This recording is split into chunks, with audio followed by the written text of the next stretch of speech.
Good evening, ladies and gentlemen. Tonight we feature an interview with a very peculiar-looking gentleman. Scene 1. And welcome to Discombobulated News. I'm Rennie. And I'm Josh.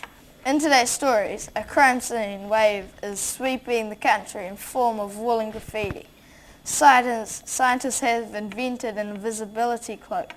We helped them find it. And the latest in weather around the country.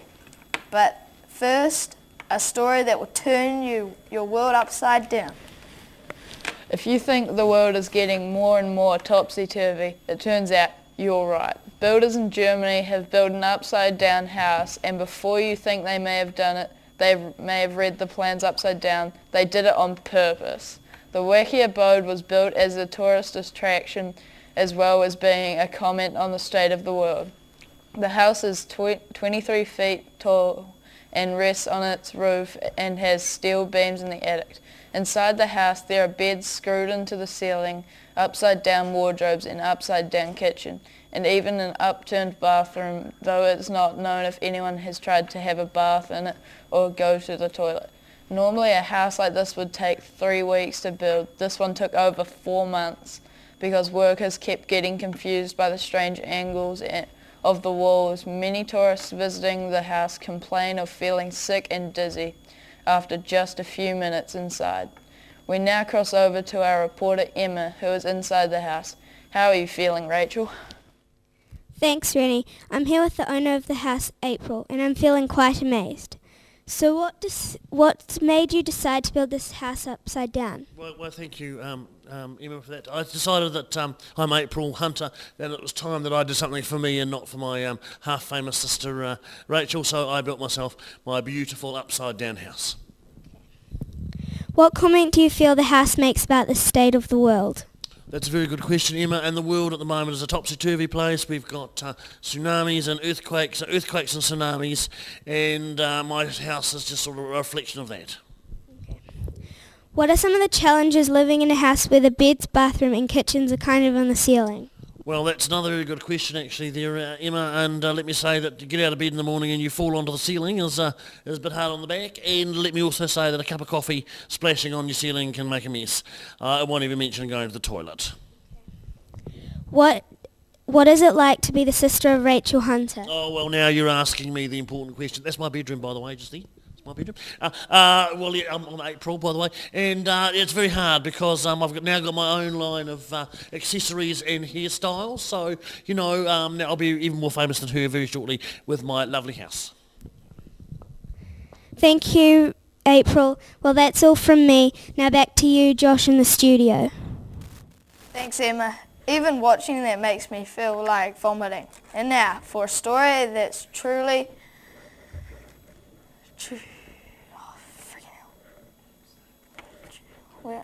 out of sight. Look out, Harry Potter. The world of science is catching up to the world of magic. Scientists in Europe have created a 3D invisibility cloak, which can hide objects by bending light waves. It has been found that light can be controlled using special tiny crystals that make objects disappear. So far, scientists have made small objects such as coins disappear, but hope that it won't be long before they can. They are hiding cars, planes, and even people. People have always dreamed of making themselves invisible. On top, scientists say that the possibilities are endless, and we are very excited. However, since inventing the invisibility cloak, the scientists have been... It sucks. What? Having trouble finding it. As soon as we put it down somewhere, it just disappears. The inventor of the cloak said it disappears. They are having trouble finding other things too, like their lunch, which they think may be underneath the cloak. What will this invention actually be used for? Hoping to see through the reasons behind the invisibility cloak. Here is our on-the-spot reporter, Margaret, with one more on the story.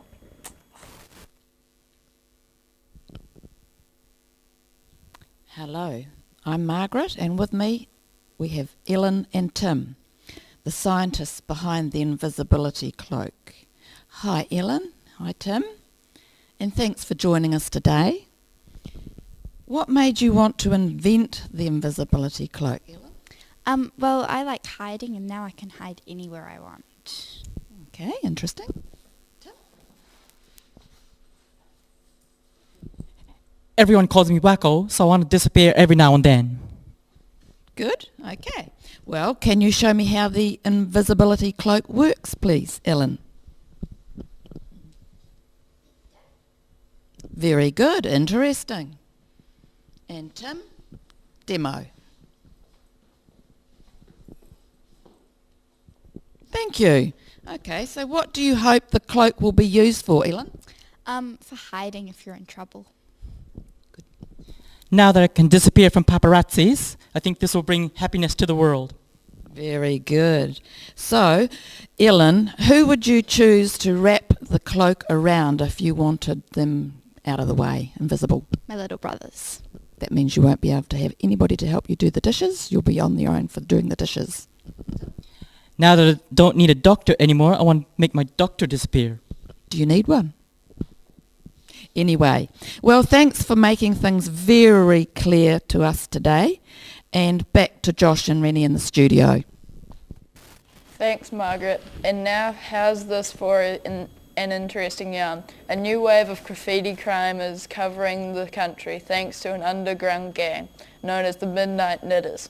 These wool-waving criminals are covering tree branches and lampposts with small jerseys and scarves under the cover of darkness. Police say the knitted activities of the gang are illegal because the woolly crimes are being done on public property without permission.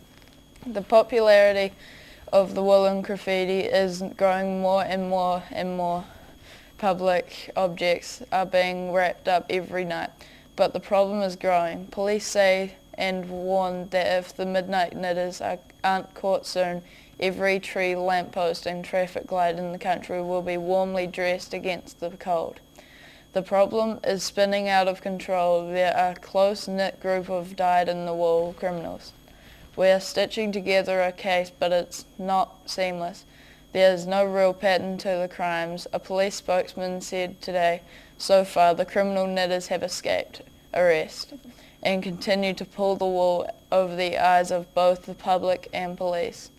We go now to a secret location with our investigative reporter, Potsy, who has an exclusive interview with one of the Midnight Knitters gang. Thanks, Rennie. And joining me today is, I'm Callie Potsy, and joining me today is a member from the Midnight Knitters gang, Slasher. Thanks for joining us, Slasher. Cool. What led you into the dark underworld of knitting graffiti? Well, we used to be the more traditional aerosol paint graffiti gang, but as you well know, the government 2 years ago put a ban on selling aerosol cans. So we've just used up our stockpile, and we had to look around to see what we can use, and there's plenty of wool in this country, so we decided to start knitting. Good idea. Do you see yourself as a criminal? No, I just see us as actually enhancing the beauty of this country by covering up things like lampposts. Apart from trees, lampposts and traffic lights, what else do you like to graffiti with your woolens? Well, the next plan is to do all the parking meters. We'll get rid of them with our beautiful woolen garments. Do you hope to graffiti the world with your woolens? Well, at this stage we're just going to concentrate on New Zealand, but being New Zealanders are innovators, I can't see it being very long before the rest of the world start to follow us. Okay. Thank you, Slasher, and that's us. Now to Alan with the weather. Thank you, Caleb, and good evening, New Zealand. Let's have a look at tomorrow's weather. Starting in the far north, in Kaitaia, look out for some pretty flash flooding and raindrops as big as your head. If you're going outside, definitely wear a hat. Moving down to Auckland, there'll be a mix of fair conditions and unfair conditions, but those are the conditions and you'll just have to accept accept them. There will be no weather at all for the Bay of Plenty. It's taking a short holiday, but it is expected to be back for the weekend. In Napier and Hastings, the weather will be sometimes changeable and sometimes not. We have really no idea what will happen there. In Taranaki, a mild depression brings with it a very dull day with no highlights at all. It'll be overcast and gloomy all morning, but things should cheer up by the evening, so don't worry, everything will be fine. Wellington will have another capital day. There will be no wind at all, and the day conditions will be so pleasant they'll actually be extreme. In the top of the South Island, Kaikoura can be expected to have a good day, meeting friends for lunch, going for a swim and reading the newspapers, but try to stay indoors as the weather will just be terrible. A real mix for Christchurch, which will have some unreasonable rainfall, some sensible wind, moderate thunderstorms and some very angry snow. And in the lower south, Dunedin will be frosty, cold and unfriendly until late morning when the sun will pop over for a visit. Everybody likes the sun. That's all from me. Remember, if it's raining outside, that's the weather for you. Good night, New Zealand. Now it's back to the news desk with Rennie and Josh. Thanks, Ellen. Well, that's all we have time for. We hope you've enjoyed this evening's broadcast. Thank you for watching, and we'll see you next time. Until then, I'm Rennie. And I'm Josh. For Discombobulated News. Goodbye. Ladies and gentlemen. Roll the camera. Okay.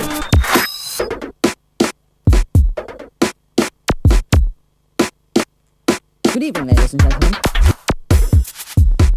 Tonight we are featuring an interview with a very peculiar-looking gentleman. Scene 1, take 1.